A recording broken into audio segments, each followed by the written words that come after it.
작품을 자유롭게 사진 찍을 수 있는 오픈형 전시회를 운영하는데요. 물론 작품을 만져볼 경우에는 훼손의 위험이 있어 작품마다 바리게이트를 쳤습니다. 그런데 한 가족이 구경 중에 부모님이 잠시 다른 곳을 보는 사이에 아이가 바리게이트 안으로 들어가 작품을 만지다 작품이 훼손됐습니다. 전시는 이후 한 달간 진행될 예정이고 이 작품은 하나밖에 만들어지지 않은 것이기에 전시의 차질을 빚게 됐는데요. 부모를 상대로 소송을 걸 수 있나요? 라는 사연 보내주셨습니다. 요즘엔 참 전시회지만 그 사진을 자유롭게 허락하는 그런 전시회들도 굉장히 많거든요.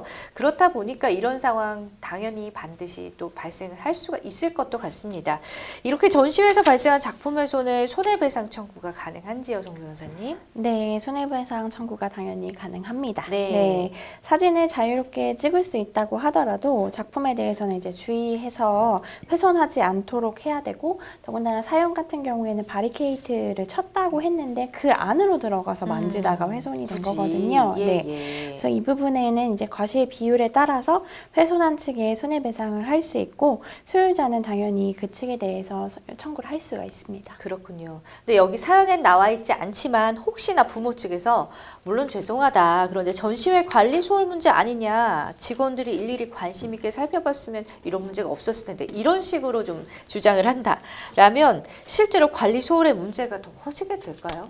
뭐 일단 과실상계 문제예요. 그건 결국에 이제 이 경우에 손해배상 청구를 하게 될 텐데, 네. 자 그러면 이제 피해를 입은 전시회 측에서 얼마 정도의 과실이 있느냐, 그래서 이제 좀 손해액을 뭐 이렇게 줄이는 뭐 그런 게 될 텐데, 뭐 일반적으로 뭐 하는 수준으로 바리케이트 쳐놓고 일단은 뭐 만져도 된다는 것도 없고 그냥 사진만 찍으라고 한 거죠. 그리고 그다음에 뭐 보통 전시실 하나에 뭐 직원 1명 정도 그렇게 배치가 되죠. 네. 뭐 그 정도 했다고 하면 사실 뭐 전시회 측에서 과실이 있다? 그렇게 보기에는 좀 어렵지 않을까 싶습니다. 예. 근데 작품을 믿고 전시한 예술가가 이 작가님이 가장 가슴이 아프지 않을까 싶어요. 만약에 이 훼손한 부모 그리고 관리 소홀의 전시회 측 어느 쪽의 책임을 좀 더 논하는 게 맞을까요? 이 작가님 입장에서는. 이것은 이제 전시회 측이랑 최초에 전시할 때 계약을 어떻게 하셨는지에 따라서 다를 수가 있습니다. 그래서 전시회 측에서 이제 보통은 이제 전시한 후에 판매를 하니까요. 네. 판매될 때까지 보관 여부에 대해서 훼손 관련된 거 일체의 책임을 지겠다. 뭐 보안 관련해서 어차피 전시하는 시간 외에도 거기에서 이제 보관하고 있을 수 있기 때문에 그런 일체의 책임을 본인들이 1차적으로는 지겠다라고 되어 있다면 이제 작가님께서는 최초에는 전시회 측에 이제 청구를 하실 수 있고, 작가님과 전시회 측은 이거에 대해서 정리를 하고, 그 과실 비율에 따라서 전시회 측은 다시 그 훼손한 측에 부상을 청구할 수 있을 것 같습니다.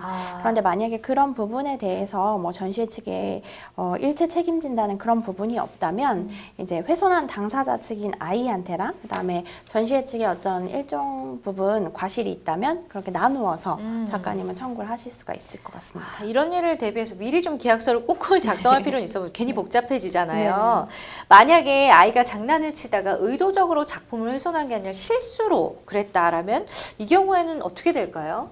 일단 뭐 실수라는 게 어떤 실수냐에 따라 좀 달라질 수 있겠죠. 근데 이제 뭐 보통 이제 고의, 과실, 일단 민법상으로 손해배상 책임에서는 고의든 과실이든 구별하지는 않습니다. 네. 그래서 이제 뭐 과실에 의한 손해배상 책임이나 고의에 의한 손해배상 책임 차이가 없고, 또 이 경우에는 어차피 부모의 감독 책임 소홀을 이유로 부모에게 손해배상 책임 청구하는 거거든요. 그래서 아이의 뭐 의도 여부에 따라 손해배상 책임이 달라지는 않는데, 다만 과실이 인정이 안 될 수는 있어요. 그냥 실수를 해서 뭐 이제 뭐 발을 헛디딜 수도 있잖아요, 사람이. 그렇죠. 그게 뭐 내 잘못은 아니니까. 맞아요. 그래서 뭐 그렇게 어이구 하다가 그거를 부모가 아무리 감독한다고 해서 얘가 발을 헛디디는 거를 막을 수도 없는 노릇이고. 그거는 어른도 그럴 수 있으니까. 그래서 그런 경우에서는 있어서는 과실이 인정이 안 될 수는 있죠. 예. 그래서 이제 뭐 이 해외 사례인데 2015년에 대만에서 이제 12살 어린이가 미술 전시회에서 이제 실수로 발을 헛디뎌가지고